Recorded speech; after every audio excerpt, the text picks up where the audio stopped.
Oi, meus queridos, tudo certinho com vocês? Eu espero que sim. Eu me chamo Kira.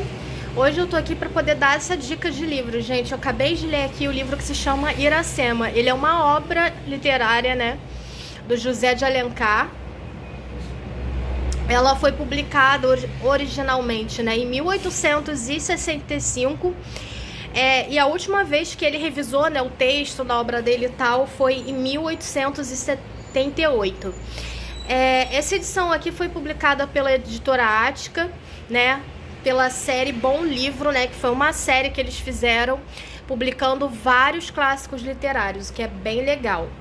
Aí tá dizendo que ele contém um texto integral, né, que foi revisto, né, pelo autor. Então, assim, é bem legal, não sofreu nenhuma modificação pelo tempo, né?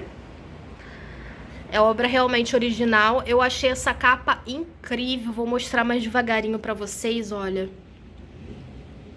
Que coisa mais linda esse livro, gente. Ele não é capa dura, mas ele é uma capa firminha, ó. Aqui atrás tem contando um pouquinho da história. E eu vou ler pra vocês. Do amor entre o colonizador Martim e a Índia Iracema surge uma nova nação. A aventura e lirismo se misturam nessa lenda lírica narrada em linguagem poética em que José de Alencar apresenta metaforicamente as origens do Brasil. Iracema é um dos pontos altos do indianismo, né, em nossa literatura. Aí tá dizendo aqui, né, as origens indígenas do Brasil são mostradas em Iracema, um dos romances fundamentais de José de Alencar. Considerado o maior escritor de ficção do romantismo, né, no Brasil, Alencar escreveu romances que abordam diversos aspectos da nossa realidade: litoral, o sertão, o norte, o sul, a cidade, o campo, né, o presente, o passado, o branco, o índio. José de Alencar nasceu em Messejana, no Ceará, em 1829. Além de escritor, ele também foi advogado, jornalista e deputado. Ele morreu no Rio de Janeiro em 1877. Bom, gente, aqui tem uma imagem, né? Não sei se ele realmente era assim, porque as pessoas têm mania de mudar, né? Machado de Assis que o diga, coitado. Mas enfim. A história, gente, conta do romance, né? Como eu li o resuminho pra vocês, da Iracema com Martim.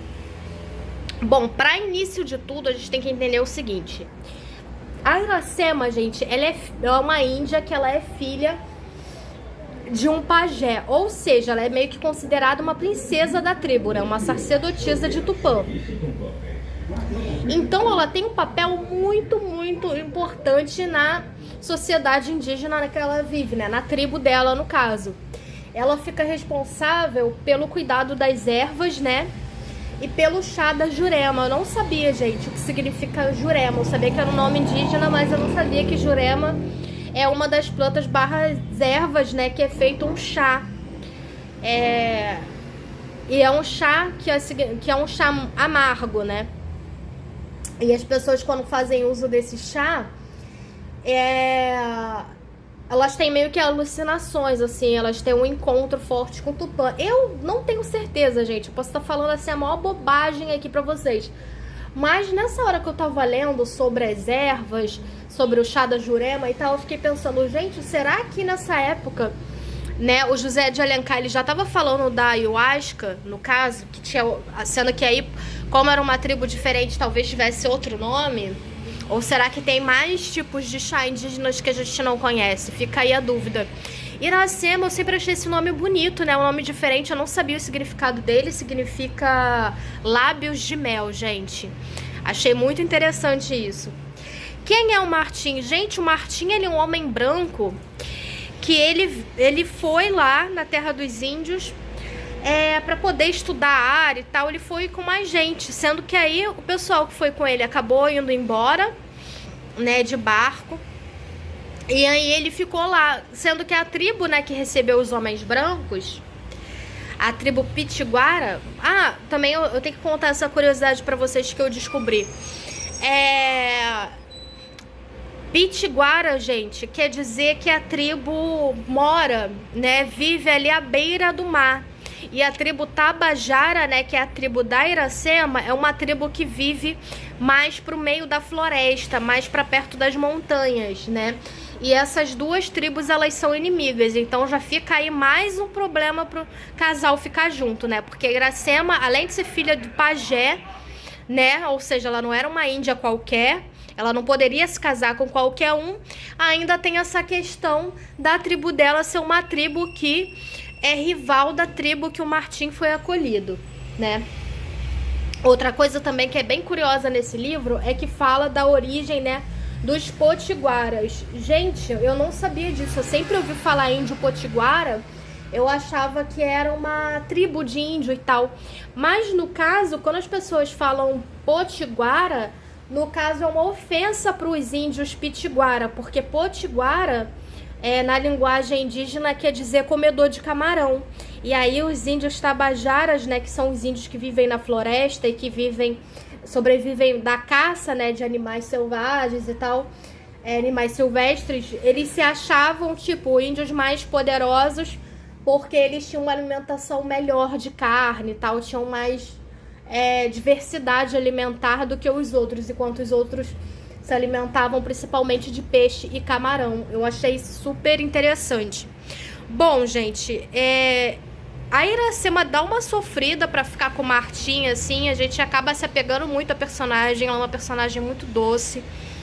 O livro, ele tem uma narrativa muito fácil, fácil que eu digo no sentido, assim, de prender a gente e não ser uma leitura difícil. Os nomes, assim, que são diferentes, que a gente não consegue entender, alguns nomes são indígenas e outros são linguagens, né, mais da época que o livro foi escrito, né, e tal. Tem aqui dentro, deixa eu mostrar pra vocês, como se fosse um mini, não é dicionário, gente, tem um nome específico, mas agora eu esqueci. O livro, ele começa, olha só, com uma carta do José de Alencar, e o livro, quando ele termina, tem outra carta também de José de Alencar, entendeu? A primeira carta é a apresentação do livro, é para poder prender a atenção do leitor, e a última carta é uma reflexão da história do livro com o leitor. Eu achei isso bem interessante, não é todo livro que tem isso. E aqui, olha só, vem certinho, olha, os números e as palavras que talvez a gente não entenda, né? E aí torna a leitura mais fácil, porque em vez de você ficar pesquisando o que significa, é só você olhar aqui no rodapé da página que você consegue entender o que está acontecendo, do que eles estão falando e tal. Olha, não é um livro que tem imagens, tá?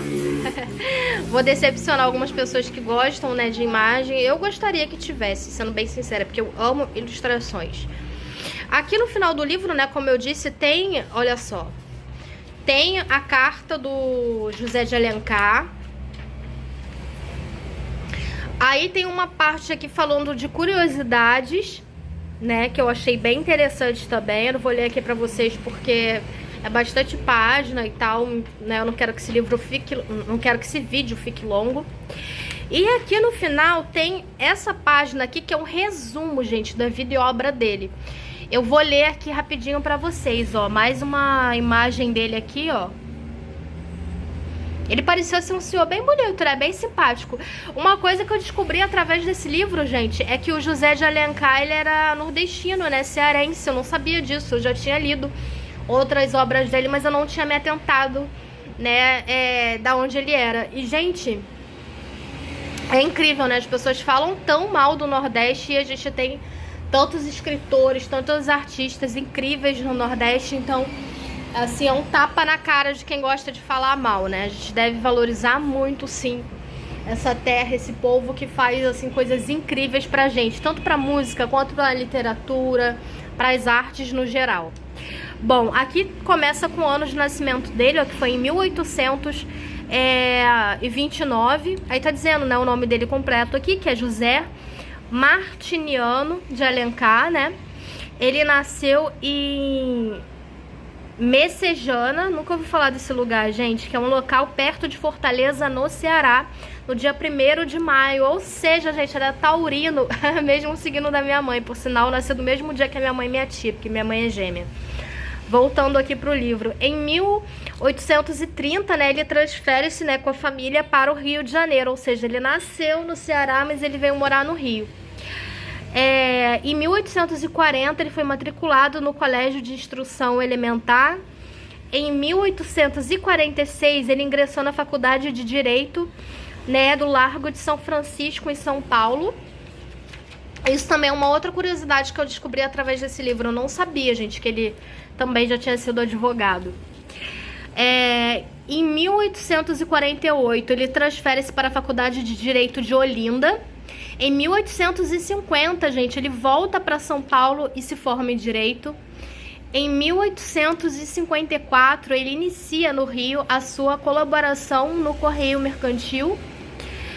Em 1856, ele trabalha como redator-chefe do Diário do Rio de Janeiro, né, em que ele publica as cartas sobre a Confederação dos Tamoios. Polêmica com Gonçalves de Magalhães, né, e estreia na ficção com o romance 5 Minutos. Em 1857, ele publica com grande repercussão o Guarani, né, o primeiro em folhetins, depois em livro.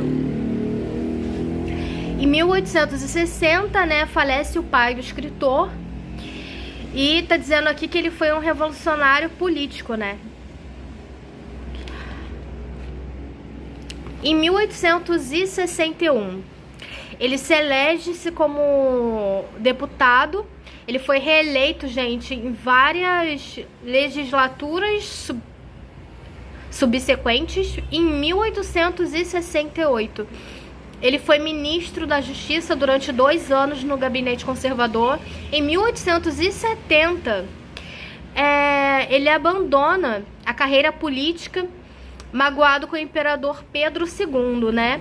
E em 1877, ele tá dizendo aqui que ele foi vítima de tuberculose, né? Que ele viajou para a Europa tentando se curar, mas ele acabou vindo a falecer, né, no Rio de Janeiro em 12 de dezembro. Aqui tá as outras obras dele, olha só. Tem vários, olha só quanto trabalho que ele fez, gente, que incrível. 5 Minutos, o Guarani, a Viuvinha, Lucila, Diva, Iracema, As Minas de Prata volume 2, O Gaúcho, A Pata da Gazela, Guerra dos Mascates, O Tronco do Ipê, Sonhos de Ouro, Tio, Alfarrábios, Guerra dos Mascotes 2, O Birajara, Senhora, O Sertanejo, Encarnação, né? No teatro ele fez O Crédito, Verso e Reverso, Demônio Familiar, As Asas de um Anjo, Mãe, A Expiação, O Jesuíta. De crônica a gente tem O Correr da Pena.